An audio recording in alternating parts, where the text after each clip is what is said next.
پھر حضرت نوح علیہ السلام اور ان کی قوم کے حالات بیان ہوئے کہ نوح علیہ السلام نے جب اپنی قوم کو توحید کی دعوت دی اور انکار پر عذاب الہی سے ڈرایا تو قوم کے سرداروں نے ان سے کہا، بھلا کیا کہا؟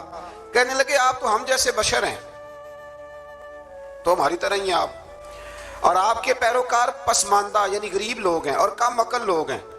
ہماری رائے میں آپ کو معاذ اللہ ہم پر کوئی فضیلت حاصل نہیں، بلکہ معاذ اللہ ثم معاذ اللہ۔ کہنے لگے آپ تو جھوٹے ہیں، اللہ کے نبی کو کہہ رہے ہیں معاذ اللہ، استغفر اللہ۔ نوح علیہ السلام نے جواب دیا کہ میں اپنے رب کی جانب سے واضح دلیل رکھتا ہوں اور اس نے مجھے رحمت سے نوازا ہے، لیکن تم میرے مقام کو سمجھنے کی صلاحیت نہیں رکھتے، تم اتنی صلاحیت رکھتے نہیں ہو۔ اور پھر ارشاد فرمایا کہ میں تم سے دعوت حق کے صلے میں کسی اجر کا طلبگار نہیں ہوں، اور نہ ہی میں اہل ایمان کو اپنے پاس سے دھتکارنے والا ہوں، اور میں نے یہ دعویٰ بھی نہیں کیا کہ میرے پاس اللہ کے خزانے ہیں، اور نہ میں از خود غیب جاننے والا ہوں، اور نہ ہی میں یہ کہتا ہوں کہ میں فرشتہ ہوں، نہ میں یہ کہتا ہوں کہ جن لوگوں کو تم اپنی نظروں میں حقیر جانتے ہو اللہ انہیں خیر سے نہیں نوازے گا۔ فرمایا یہ ٹھیک ہے کہ اللہ بشروں میں سے رسول بناتا ہے، پر جسے بناتا ہے پھر اسے بڑی شانیں عطا فرماتا ہے۔ پہلے دن سے انسان کا یہ مسئلہ ہے، پہلے دن سے انسان کا یہ مسئلہ ہے کہ وہ کہتا ہے میں انسان سے ہدایت حاصل کروں، لیکن رب نے بھی قانون بنایا ہے کہ اللہ تبارک و تعالیٰ بندے پر ہی وحی فرماتا ہے، فرشتوں اور جنوں کو اللہ نے اس منصب کے لیے منتخب نہیں فرمایا۔ قوم نوح نے کہا کہ آپ نے ہم سے بہت بحث کی معاذ اللہ، بس جس عذاب سے آپ ہمیں ڈرا رہے ہیں وہ لے آئیے۔ تو نوح علیہ السلام نے کہا کہ اللہ چاہے گا تو تم پر عذاب بھی آ جائے گا۔ آیت نمبر 37 سے 47 میں بتایا کہ اللہ تعالیٰ کی طرف سے نوح علیہ السلام کو حکم ہوا کہ ہماری نگرانی میں اور ہماری وحی کے مطابق آپ کشتی بنائیے، اور ظالموں کے بارے میں ہم سے کوئی بات نہ کریں۔ حضرت نوح کی خواہش تھی کہ یا اللہ انہیں بھی معاف کر دیں، فرمایا یہ ظالم ہے تو میرے نبی ان کے بارے میں مجھ سے کوئی بات نہ کریں، وہ ضرور غرق ہو جائیں گے۔ پھر وہ کشتی بنانے لگے، اور جب ان کی قوم کے سردار ان کے پاس سے گزرتے تو ان کا مذاق اڑاتے۔ یہ آپ کیا کر رہے ہیں؟ آج بھی وزیر مشیر بڑے بڑے لوگ اللہ ماشاءاللہ دینداروں کا مذاق اڑاتے نہیں؟ اڑاتے ہیں کہ نہیں اڑاتے مذاق؟ یہ کن کا طریقہ ہے؟ یہ تو قرآن مجید کہہ رہا ہے کہ حضرت نوح کی قوم جو کافر تھی ان کا طریقہ ہے اہل ایمان کا مذاق اڑانا۔ تو وہ مذاق اڑانے لگے۔ نوح علیہ السلام نے کہا کہ وہ وقت آنے والا ہے کہ جب تمہارا مذاق اڑایا جائے گا اور تمہیں پتہ چل جائے گا کہ رسوا کن عذاب کس پر آئے گا۔ اللہ تعالیٰ نے فرمایا جب ہمارا حکم عذاب آ پہنچا اور تندور ابلنے لگا، تندور سے آگ نکلا کرتی ہے، پانی نہیں نکلا کرتا، اور نوح علیہ السلام کی قوم پر جب عذاب آیا تو پانی تندور سے نکلا، تندور سے اللہ نے پانی نکالا، جہاں سے پانی نکلا نہیں کرتا، تندور ابلنے لگا۔ اللہ اکبر۔ تو اللہ تبارک و تعالیٰ نے فرمایا تو ہم نے نوح علیہ السلام سے کہا کہ آپ خود اور اپنے گھر والوں کے ساتھ اس کشتی میں سوار ہو جائیں، اور اہل ایمان کو بھی سوار کر لیں، اور ہر چیز کے جوڑے یعنی نار اور مادہ کو سوار کر لیں۔ اور ان کے ساتھ ایمان والے بہت کم تھے۔ حضرت نوح علیہ السلام دعائیں پڑھتے ہوئے سوار ہو گئے۔ پھر کیا ہوا؟ کشتی انہیں پہاڑوں جیسی موجوں میں لے جا رہی تھی کہ نوح علیہ السلام الگ کھڑے ہوئے اپنے بیٹے سے فرمانے لگے یا بیٹے ہمارے ساتھ کشتی میں سوار ہو جا اور کافروں کے ساتھ نہ رہو۔ اس نے یعنی نوح علیہ السلام کے بیٹے نے کہا کہ میں آپ کے ساتھ نہیں بیٹھوں گا، ابھی کوئی پہاڑ آئے گا تو میں پہاڑ کی پناہ لے لوں گا۔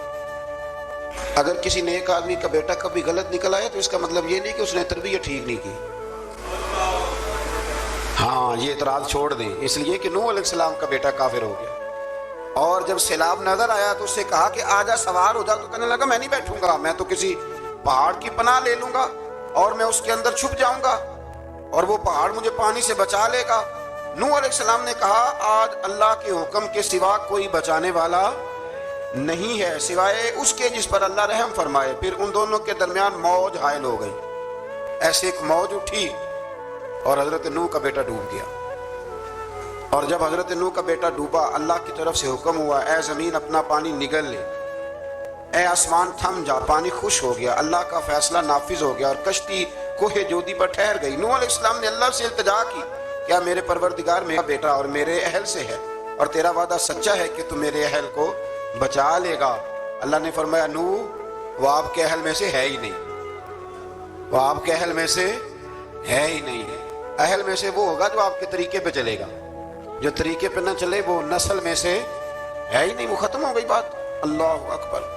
اس کے اعمال ٹھیک نہیں، جس بات کی حقیقت کا آپ کو معلوم نہ ہو اس کے بارے میں سوال نہ کریں۔ تو نوح علیہ السلام نے اللہ تعالیٰ سے اپنی اس اجتہادی خطا پر مغفرت اور رحم کی دعا کی۔ پھر طوفان نوح تھم جانے کے بعد وہ سلامتی کے ساتھ اتر گئے۔ اجتہادی خطا، میں نے ایک لفظ بولا ہے، یہ اجتہادی خطا کا مطلب یہ ہے کہ بعض اوقات انبیاء سے ایسی باتیں سرزد ہو جاتی ہیں کہ جو تعلیم امت کے لیے ضروری ہوتی ہیں، تاکہ لوگوں کو پتہ چل جائے کہ اللہ کی بارگاہ میں توبہ کیسے کرنی۔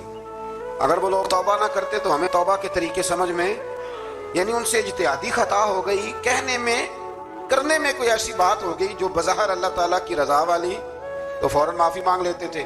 لیکن اب امتی اٹھ کے کہے کہ نبی گناہ گار ہے، معاذ اللہ۔ حضرت آدم نے دعا مانگی تھی نا، ربنا ظلمنا انفسنا، اے اللہ ہم نے اپنی جانوں پر ظلم کیا۔ انہوں نے کہا تھا تو اگر کوئی بندہ حضرت آدم کو ظالم کہے گا تو کافر ہو جائے گا، تو اگر وہ کہے کہ وہ تو خود کہہ رہے ہیں، ایک بندہ اڑ جاتا ہے کہتے تو خود کہہ رہے ربنا ظلمنا، تو خدا کے بندے وہ اللہ کے نبی ہیں، وہ رب سے کہہ رہے ہیں، وہ عاجزی کے طور پر کہہ رہے ہیں۔ کچھ لوگ اڑ جاتے کہتے خود حضور نے کہا جی انا بشر مثلکم، میں تمہاری طرح کا بشر ہوں، خود نبی پاک نے کہا ہے۔ عجیب بیوقوف بندے ہو، نبی کریم تو کہہ سکتے ہیں پر امتی اٹھ کے نہیں کہہ سکتا۔ اس نے تو کہنا ہے وہ حبیب اللہ ہے، اس نے تو کہنا ہے وہ قیامت میں شفاعت کرنے والے ہیں، امتی نے تو کہنا ہے وہ سارے نبیوں کے سردار ہیں، وہ امام الانبیاء ہیں۔ امتی وہ لفظ ادا کرے گا جو اس کے بنتے ہیں۔ اب کوئی بندہ اٹھ کے کہہ دے، دیکھے نا ایک بہت بڑا عالم تقریر کرتے ہوئے کہے جی میں تو ان پڑھ آدمی ہوں، تو اس کا شاگرد کہے کہ استاد جی قسم اٹھائے ہاں آپ نے تقریر میں کہا نہیں میں ان پڑھ ہوں، آپ تو ان پڑھ ہے، تو یہ بات ادب ہے کہ بے ادبی ہے؟ چلیں اس سے آگے چلتے ہیں، یہ بھی ذرا مشکل سے سمجھ میں آئے گی، ایک اور بات جو جلدی سمجھ میں آ جائے گی۔ ایم این اے جب اعلان کرتا ہے، تقریر کرتا ہے، الیکشن لڑتا ہے تو کہتا نہیں میں قوم کا خادم ہوں، کہتے ہیں نا کہ میں قوم کا خادم سے آپ کیا کچھ کراتے ہو؟ سارے کام کراتے ہیں نا۔ خادم کو بندہ یہ بھی کہہ لیتا ہے کہ جھاڑو دے دے گلی میں، کہتے ہو کہ نہیں کہتے؟ تو اس نے بھی تو سپیکر میں کہا میں خادم ہوں، کہو اس سے کہ جھاڑو دے گلی میں آ کے، پھر پتہ کیا حال ہوگا؟ جھاڑو تو نہیں آئے گا اور ہو سکتا ہے کچھ ہے آ جائے۔ تو اس لیے اب کوئی بندہ کہے جی انہوں نے خود کہا ہے، تو ایک کچھ پوری جماعت ہے لوگوں کی جو بات کو سمجھتی نہیں، کہتے ہیں خود کہا ہے میں بشر ہوں، انہوں نے خود کہا ہے میں غیب نہیں جانتا، انہوں نے خود کہا میرے پاس خزانہ کوئی نہیں، انہوں نے خود کہا ہے میرے پاس کوئی شے نہیں۔ تو اس لیے آپ سمجھیں کسی کے لفظوں پر اگر آپ گرا لگا کے بیٹھیں گے تو پھر اس سے بے ادبی ہوگی۔ تو نوح علیہ السلام نے اللہ سے اپنی اجتہادی خطا کی معافی مانگی۔ اب حضرت نوح کو کوئی خطا کار کہے گا تو بہت بڑا مجرم بن جائے گا، اس لیے کہ وہ اللہ کے نبی ہیں۔ آیت نمبر 50 میں قوم عاد کا ذکر ہے، اور ان کی طرف دعوت توحید دینے کے لیے اللہ تعالیٰ نے حضرت ہود علیہ السلام کو بھیجا۔ ہود علیہ السلام نے قوم سے کہا کہ میں تم سے کسی چیز کا اجر طلب نہیں کروں گا، میرا اجر میرے اللہ کی بارگاہ میں ہے، بس تم اپنے رب سے بخشش مانگو، پھر اس کی بارگاہ میں توبہ کرو، اللہ تعالیٰ تم پر موسلا دار بارش برسائے گا اور تمہاری قوت میں اضافہ فرمائے گا۔ قوم عاد نے دعوت حق کو رد کیا اور ایمان نہ لائے، بلکہ ہود علیہ السلام پر طنز کیا۔ وہ کہنے لگے کہ ہمارے تو معبودوں نے، ہمارے بتوں نے معاذ اللہ آپ کو پاگل بنا دیا ہے، آپ کو مجنون بنا دیا ہے۔ الٹا حضرت ہود کو کہنے لگے اس لیے آپ ایسی باتیں کرتے ہیں۔ ہود علیہ السلام نے کہا میں اللہ کو گواہ بناتا ہوں اور تم بھی گواہ رہنا کہ میں تمہارے شرک سے بری ہوں، اور میں اللہ پر توکل کرتا ہوں، اور میں نے رسالت کا حق ادا کر دیا ہے۔ آیت نمبر 58 میں اللہ تعالیٰ نے فرمایا جب ہمارے عذاب کا وقت آ گیا تو ہم نے اپنی رحمت سے ہود اور ان کے ساتھ مومنوں کو نجات عطا کی۔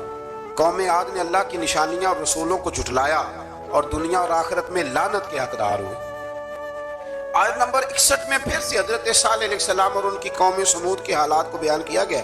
حضرت صالح نے کہا ہے میری قوم اللہ وحدہ لا شریک کی عبادت کرو، اس سے بخشش طلب کرو، اس کی بارگاہ میں توبہ کرو، اس نے تمہیں زمین سے پیدا کیا ہے، اس پر آباد کیا ہے۔ جواب دیا صالح ہمارے آباء و اجداد کے معبودوں کی عبادت کو روکنے سے پہلے ہمیں آپ سے بڑی امیدیں تھیں، اور اب آپ ہمیں روکنے لگے ہیں باپ دادا کے دین سے، لیکن اب ہمیں آپ کی دعوت کے بارے میں شکوک ہیں۔ صالح علیہ السلام نے اپنی قوم سے کہا کہ یہ اللہ کی اونٹنی ہے اور یہ تمہارے لیے نشانی ہے، اسے چرنے کے لیے آزاد چھوڑ دو اور اسے تکلیف نہ دینا، اللہ اکبر، ورنہ تمہیں عذاب پہنچے گا۔ انہوں نے اونٹنی کی کونچیں کاٹ ڈالی۔ صالح علیہ السلام نے کہا تم صرف 3 دن اپنے گھروں میں مزے اٹھا لو، 3 دن، پھر اللہ کا یقینی عذاب آئے گا۔ پھر ایک چنگاڑ نے ان کو آ دبوچا، وہ اپنے گھروں میں گھٹنوں کے بل اوندے پڑے رہ گئے۔ صرف صالح علیہ السلام ان کے ساتھ اہل ایمان اس عذاب سے بچے۔ یہ 3 قوموں کا ذکر ہو گیا، نوح علیہ السلام کی قوم کا بھی، ہود علیہ السلام کی قوم کا بھی، اور حضرت صالح علیہ۔ آگے اللہ تبارک و تعالیٰ نے آیت نمبر 69 میں اس بات کا بیان فرمایا کہ حضرت ابراہیم علیہ السلام کے پاس فرشتے بشری شکل میں آئے، انسانی شکل۔ انہوں نے اجنبی مہمانوں کے لیے بچڑے کا بھنا ہوا گوشت تیار کرایا۔ آپ یقین کریں کچھ باتیں لوگ ایسی بیان کرتے ہیں کہ جن کو نہ سن کے بندے کا دل کرتا ہے کہ اس بندے کو بتائیں کہ یار یہاں تو دین سارا پڑھ۔ ایک صاحب مجھے کہنے لگے جی میں ایک پیر صاحب کے پاس گیا تھا تو بڑی مرغن غذائیں تھیں، انہوں نے میری بڑی خدمت کی پر مجھے نہیں اچھا لگا، پیروں کو چاہیے سادی روٹی رکھیں۔ میں کہ توں پیروں واسطے لسٹ بنا خاں انہوں نے کس طرح نہ ہونا چاہیے۔ یہ بہت بڑی مصیبت ہے۔ اگر آپ سادہ کھانا کھلا دیں تب بھی اعتراض ہے، اچھا کھلا دیں کہنے رولا ہے کوئی پیر چوکھے مالدار ہو، دونوں طرف سے مسئلہ۔ تو کہنے لگا جی نہیں پیروں کا کیا کام ہے، وہ کڑائیاں اور وہ سارے۔ تو پھر میں نے انہیں کہا کہ آپ اس طرح کریں، گھر جا کے نا تو 12ویں سپارے کی تلاوت کریں۔ حضرت ابراہیم نے اپنے مہمانوں کے لیے بھونا ہوا کھانا تیار فرمایا تھا۔ آپ کیا کہیں گے کہ حضرت ابراہیم درویش نہیں تھے؟ عجیب بات ہے بھائی، آپ ہر بات میں اڑ جاتے ہیں۔ دین ہم نے وہ لینا ہے جو اللہ کا قرآن ہمیں دیتا ہے اور رسول اللہ کی حدیث ہمیں دیتی ہے۔ جب انہوں نے دیکھا کہ مہمان کھانے کی طرف ہاتھ نہیں بڑھا رہے تو ان کو ڈر محسوس ہوا۔ حضرت ابراہیم کو فرشتوں نے کہا کہ ہمیں قوم لوط علیہ السلام کے عذاب کے لیے بھیجا گیا ہے۔ حضرت ابراہیم کی بیوی کھڑی تھی، اس پر وہ مسکرائیں تو فرشتوں نے اللہ کی طرف سے انہیں حضرت اسحاق علیہ السلام اور اس کے بعد حضرت یعقوب علیہ السلام کی بشارت عطا۔ اسحاق علیہ السلام حضرت ابراہیم کے بیٹے ہیں اور یعقوب علیہ السلام پوتے ہیں، اور یعقوب علیہ السلام کے بیٹے یوسف علیہ السلام۔ ہاں اللہ اگر چاہے تو 7 نسلوں میں نبوت رکھ دیتا ہے اگر اس کی منشا ہو۔ تو حضرت یعقوب کی بشارت دی۔ انہوں نے حیرت سے کہا کہ ہم دونوں میاں بیوی تو بوڑھے ہیں، اس عمر میں اولاد کیسے ہوگی؟ تو فرشتوں نے جواب دیا اے ابراہیم کے گھر والو، تم پر اللہ کی رحمتیں اور برکتیں ہوں، اللہ کی قدرت پر تمہیں کیوں تعجب ہے؟ اللہ فرماتا ہے کہ بیٹے کی بشارت سن کر ابراہیم کا خوف دور ہو گیا اور پھر وہ قوم لوط کے بارے میں گفتگو کرنے لگے۔ ابراہیم بہت بردبار، اللہ سے آہوزاری کرنے والے اور اس کی طرف رجوع کرنے والے تھے۔ اللہ تعالیٰ نے حضرت ابراہیم علیہ السلام کو فرمایا اے ابراہیم اس گزارش سے آپ گریزہ رہیں، اس کا یقینی فیصلہ ہو چکا ہے اور ان پر نہ ٹلنے والا عذاب نازل ہو کے رہے گا۔ وہ کیا گناہ کرتے تھے؟ لوط علیہ السلام کی قوم میں میں نے بتایا تھا مرد مردوں سے بدفعلی کرتے۔ تو حضرت ابراہیم نے بھی عرض کی، بار بار گزارش کی، بحث کی کہ اللہ مہربانی فرما ان کا عذاب۔ آپ دیکھیں نبیوں کے حوصلے کتنے بڑے ہیں، قومیں تنگ کرتی ہیں اور طرح طرح کی باتیں کرتی ہیں اور پیغمبر پھر بھی کہتے ہیں یا اللہ مہربانی فرما، اے اللہ ان سے عذاب۔ آیت نمبر 77 میں حضرت لوط علیہ السلام کی قوم کی بدعمالیوں اور لوط علیہ السلام کے اپنی قوم کو بدعمالیوں کے باعث فرشتوں کی آمد، قوم کے بدعمال لوگوں کے دوڑ کر آنے اور حضرت لوط کو ان کے سمجھانے اور ان کے انکار پر مضطرب ہونے کا ذکر ہے، جس پر فرشتوں نے حضرت لوط کو تسلی دی کہ آپ فکر نہ کریں، ہم آپ کے رب کے فرشتے ہیں، یہ آپ اور ہم تک نہیں پہنچ سکیں گے۔ آپ رات کے آخری حصے میں قوم کی طرف توجہ کیے بغیر ہجرت فرما لیں، اس لیے کہ صبح کے وقت ان پر عذاب آئے گا۔ جب اللہ کا عذاب آیا تو اس نے بستی کے اوپر کے حصے کو نیچے کر دیا اور قوم لوط کے اوپر اللہ کی طرف سے لگاتار نشان زدہ پتھر برسائے گئے، لگاتار پتھر آئے۔ آیت نمبر 84 میں اللہ تعالیٰ نے حضرت شعیب علیہ السلام اور ان کی قوم کا ذکر فرمایا ہے اور ان کے جرائم کو بیان کیا گیا ہے۔ وہ ناپ تول میں کمی کرتے تھے، دوسروں کو چیزیں کم تول کر دیتے تھے۔ اللہ تعالیٰ نے ان سے فرمایا کہ فساد فی الارض سے باز آؤ اور اپنے سے پہلے سرکش امتوں کا انجام دیکھ لو۔ جب حضرت شعیب کی نصیحتوں کا ان پر اثر نہ ہوا تو پھر اللہ تعالیٰ نے انہیں بھی عذاب سے ہلاک کر دیا۔ آیت نمبر 94 میں فرمایا کہ جب ہمارا عذاب آیا تو ہم نے اپنی رحمت سے حضرت شعیب اور ان پر ایمان لانے والوں کو بچا لیا اور ظالموں کو ایک زبردست چنگاڑ نے پکڑ لیا تو صبح وہ اپنے گھروں میں اوندے منہ پڑے تھے، گویا وہ کبھی وہاں آباد تھے ہی نہیں۔ آیت نمبر 96 میں حضرت موسیٰ علیہ السلام کو عطا کیے جانے والے 9 معجزات کا ذکر ہے۔ پھر فرعون اور اس کے پیروکاروں کے باطل روش کے باعث ان کی ہلاکت کا بھی ذکر فرمایا اور دنیا اور آخرت میں انہیں ملعون یعنی لعنتی قرار دیا۔ جن بستیوں کو اللہ تعالیٰ نے ہلاک کیا ان میں سے بعض کے آثار موجود ہیں اور بعض کے آثار تک معدوم ہو چکے. ان میں سے ہر بستی والے اپنے ظلم کے باعث ہی ہلاک ہوئے. اللہ تعالیٰ کسی پر ظلم نہیں فرماتا. لوگ خود اپنی جانوں پر ظلم کرتے ہیں. جو شخص عذاب آخرت سے ڈرتا ہے اس کے لیے اس میں نشانیاں موجود ہیں. آیت نمبر 106 سے اللہ تعالیٰ نے انجام کے اعتبار سے لوگوں کی دو قسمیں بیان کی. دو قسمیں فرمایا، ایک ہیں سعادت مند لوگ اور دوسرے ہیں بدبخت. فرمایا بدبختوں کا ٹھکانہ جہنم ہے جس میں وہ ہمیشہ رہیں گے، اور نیک بختوں کا ٹھکانہ جنت ہے، وہ ہمیشہ اسی میں رہیں گے اور ان کے لیے اللہ کی طرف سے نا ختم ہونے والی عطا ہے. آیت نمبر 110 میں حضور صلی اللہ علیہ وسلم کو تسلی دی گئی کہ جس طرح یہ لوگ قرآن کے بارے میں اختلاف کرتے ہیں اسی طرح قوم موسیٰ نے تورات کے بارے میں بھی اختلاف کیا تھا اور اللہ نے ان کے اعمال کا پورا بدلہ انہیں دیا. آیت نمبر 112 سے سرکشی کو چھوڑ کر احکامات دین پر استقامت اختیار کرنے اور ظالموں کے ساتھ میل جول رکھنے سے بچنے کا حکم دیا گیا ہے اور فرمایا کہ ظالموں سے میل جول کا انجام دوزخ کی آگ ہے.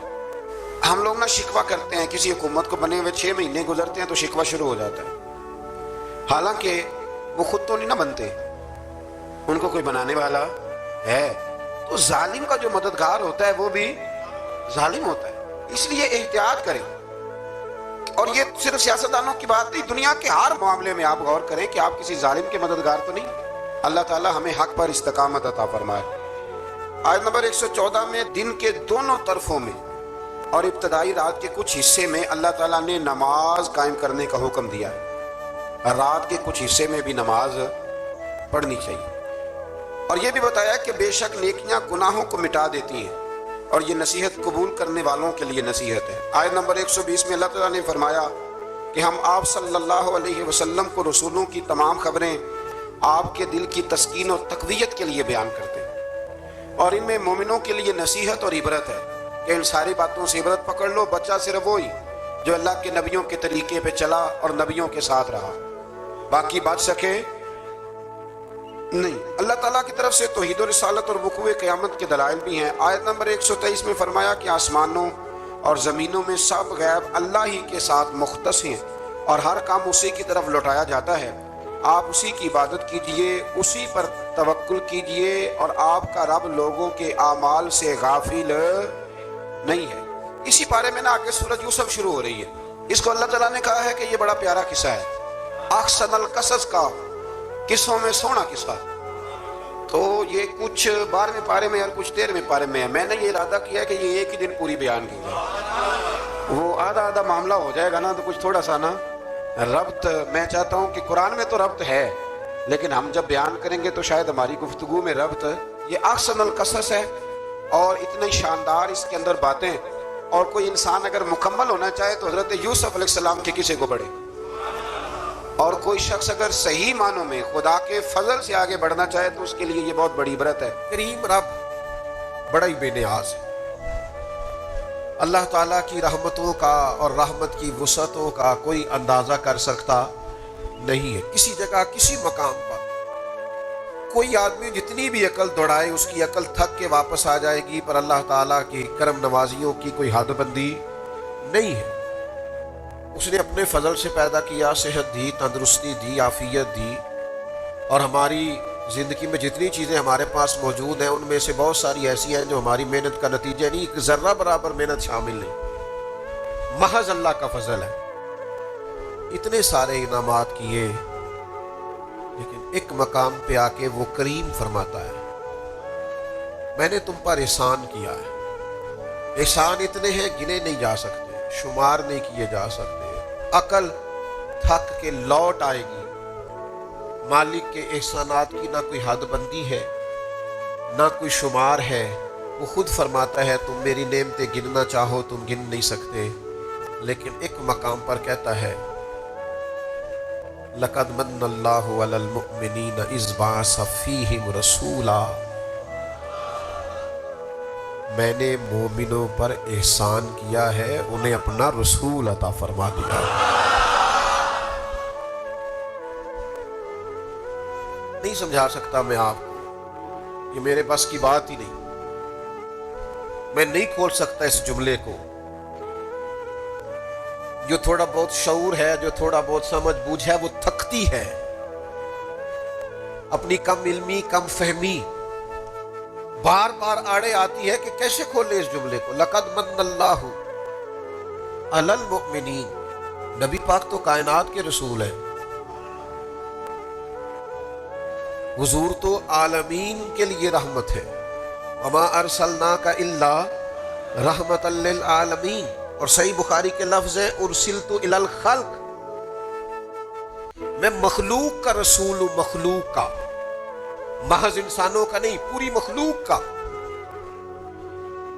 قرآن مجید نے کہا کہ حضور رحمت للعالمین ہے, عالمین کے رسول ہیں, یعنی جس کا رب رب ہے نا, ان سب کے حضور رسول بن کے آئے ہیں. جنوں کے بھی, انسانوں کے بھی, حیوانوں کے بھی, جانوروں کے بھی. میں نے تو اعتراف کر لیا ہے, آج پہلی دفعہ کیا ہے کہ میں یہ مضمون آپ کو نہیں سمجھا سکتا, لیکن میری آپ اس کمزوری پر میری طرف توجہ تو زیادہ کریں نا. رسول مخلوق کے, احسان صرف مومنین پر.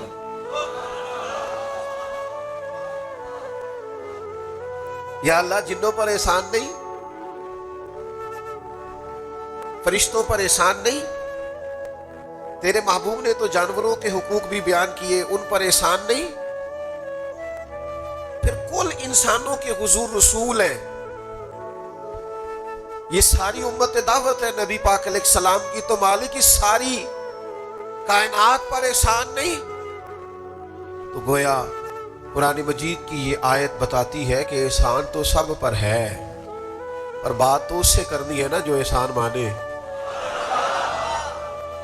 او بھائی بچے 4 ہیں,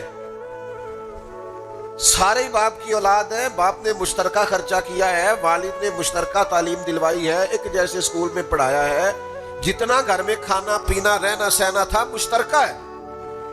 لیکن وہ 4 میں سے ایک کو ٹیلی فون کر کے کام بتاتا ہے,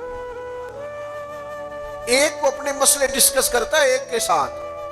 اسے پوچھے بھئی تیرے بیٹے 4 نہیں ہو, کہندا ہے منڈے تے پتر تے 4 ہی نے, پر کرنی تھی وہ نہ جڑی منے.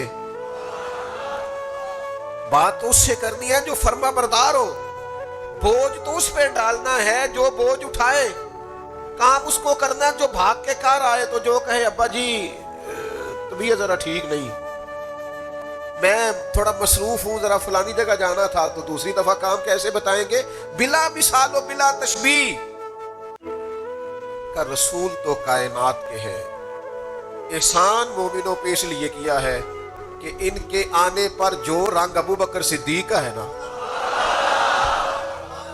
ان کے نام پر جان قربان کرنے کی جو تڑپ عمر فاروق میں ہے نا, دیکھو تو صحیح عثمان کس طرح آ کے خدمتیں کرتے ہیں, کس طرح خود کھانے پکا پکا کے لاتے ہیں تو کائنات کے رسول.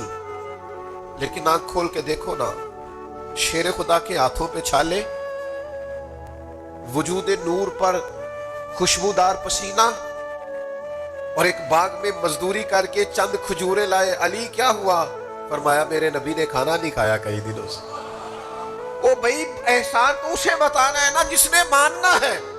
آؤ نا تمہیں میں لے چلوں حبشہ کی سرزمین پر. اسلام کے پہلے خطیب حضرت جعفر طیار نجاشی بادشاہ کے دربار میں کھڑے, اور نجاشی سوال کر رہا ہے کہ یہ لوگ آئے ہیں مکہ مکرمہ کے, اور یہ تمہارے بارے میں کہتے ہیں کہ تم یہاں ہجرت کر کے آئے ہو, لیکن تم نے تو وہاں بڑا فساد معاذ اللہ برپا کر دیا ہے, ماجرا کیا ہے؟ تو حضرت جعفر طیار مولا علی کے بھائی بولے میں نہیں وہ درد لا سکتا, نہیں حیثیت کہ میں ترجمانی کروں. مسند امام احمد بن حنبل کھول کے دیکھنا, حضرت سیدنا جعفر طیار کہنے لگے بادشاہ ہم تو بت پرستی کرتے تھے, بھائیوں کا حق کھا جاتے تھے, پڑوسیوں کو ستاتے تھے, غریبوں پر ظلم ہوتا تھا, بیٹیاں زندہ دفن ہوتی تھی. پھر تجھے بتاؤں کیا ہوا؟ حضرت جعفر طیار کہنے لگے پھر اللہ نے نا ہم ہی میں سے ہمیں ایک رسول عطا فرمایا. وہ دو عالم کی رحمت تھے، وہ جہاں چاہتے وہیں رہتے، یہ ان کی مہربانی ہے کہ یہ عالم پسند آیا۔ فرمایا پھر اللہ لقد من اللہ علی المؤمنین اذ بعث فیہم رسولا، پھر اللہ نے ہمارے درمیان ایک رسول کو مبعوث فرمایا۔ پھر وہ جن بھائیوں کو ہم ستاتے تھے نا، ان سے پیار کرنے کو دل کرنے لگا۔ پھر جن غلاموں کو ہم گویا اچھوت سمجھتے تھے، قریب نہیں آتے تھے، پھر ہم ان کے ساتھ ایک پلیٹ میں کھانا کھانے لگے۔ فرمایا پھر وہ پڑوسی جو ایک دوسرے کو ستاتے تھے، وہ ہم سائے بن گئے، ہم سائے، ایک سائے میں رہنے والے، جن کا سایہ ایک ہے۔ اب بادشاہ پتہ تجھے بتاؤں ہوا کیا؟ بیٹیوں کو زندہ دفن کرتے تھے، اب ہم بیٹیوں کو دیکھ دیکھ کے جیتے ہیں۔ اب ہماری محبتوں، شفقتوں، توجہات کا مرکز بیٹیاں بن گئی ہیں، ہمارے انداز بدل گئے ہیں۔ بس کریم نے کرم کر دیا، مالک نے رحمت کر دی، اس کے فضل کی برکھا برسی ہے۔ خود نہ تھے جو راہ پر، وہ اوروں کے ہادی ہو گئے۔ خود نہ تھے جو راہ پر، وہ اوروں کے ہادی ہو گئے۔ وہ کیا نظر تھی جس نے مردوں کو مسیحا کر دیا؟ وہ بجلی کا کڑکا تھا یہاں صوت ہادی، عرب کی زمین جس نے ساری ہلا دی۔ اتر کر ہیرا سے سوئے قوم آیا اور ایک نسخہ کیمیا ساتھ لایا، مس خام کو جس نے کندن بنایا، کھرا اور کھوٹا الگ کر دکھایا۔ نہ جانے وہ کیا کشش تھی، وہ کیا رنگ تھا، وہ کیا ادا تھی، وہ کیا انوکھا پن تھا، کیا جاذبیت تھی، کیا کیفیات تھی، کیا درد تھا، کیا سوز تھا۔ انقلاب انقلاب ہے بادشاہ۔ ہے منکر جد دل دے اندر،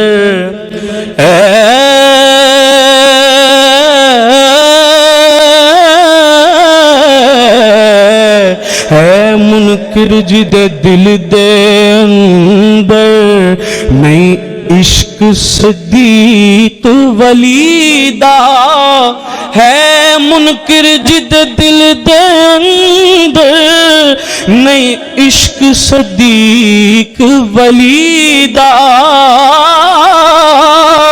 او بھی پیار ایمان تو خالی، جڑا دشمن عمر جریدہ، جنت کدے نہ جاسی جسنو، نہیں پیار عثمان غنی دا، آزم او بھی وڈا کافر، جڑا نہیں حبدار علی دا،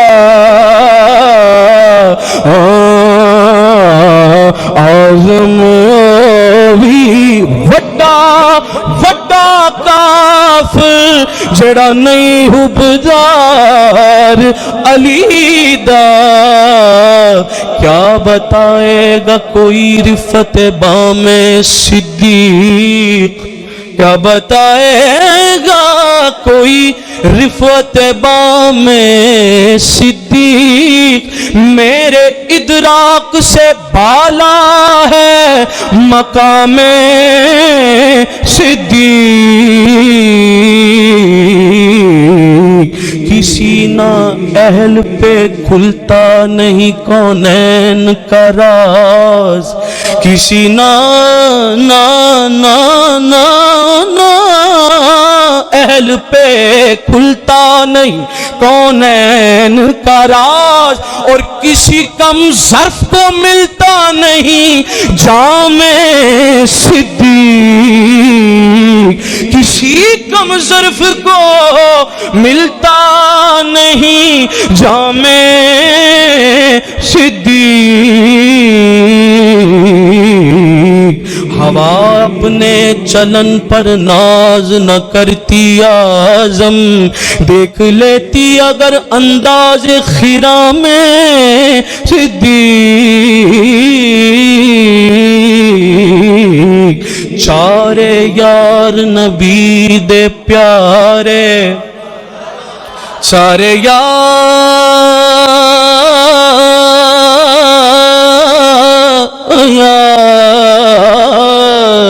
نبی دے پیارے کوئی دسے نہ چارا ورگا کسے دھرتی نہ پیدا کیتا کوئی اینا یاراں ورگا نہ کوئی ہویا نہ کوئی ہو سی اینا جان نثارا ورگا اعظم شان صدیق کی پوچھنے